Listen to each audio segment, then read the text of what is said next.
Pasensya ka na at di ko na rin madama. Kay tagal kitang hinintay, pasensya ka na kaya ko nang mag-isa. Kalayaan sa kamay ng lumbay. Lisod kaayo walbibas, kanabitang feeling nga in love kay kaana nga person. Lisod man tanan walbibas, lisod ma in love, lisod masakitan, lisod mag-move on. Sabi nga nila walbibas, falling in love is easy. Staying in love is hard. Letting go is harder. And moving on is the hardest. Lisod ka walbibas kanang feeling nga magstay pa ka sa isa ka relasyon nga kabalo ka nga toxic na.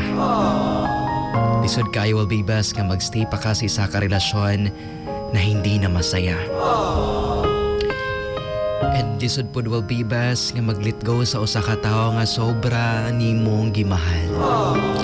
Lisod sab kayo walbibas nga mag-let go ka sa tawo nga naging kanlungan mo sa bawat problema na meron ka. At alam mo kung ano yung pinaka mas lisod walbibas sa usa ka relasyon, it is when you are going to move on kasi wala nang kayo.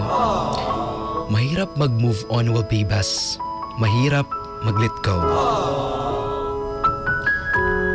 Yung taong sobra mong minahal, papakawalan mo na.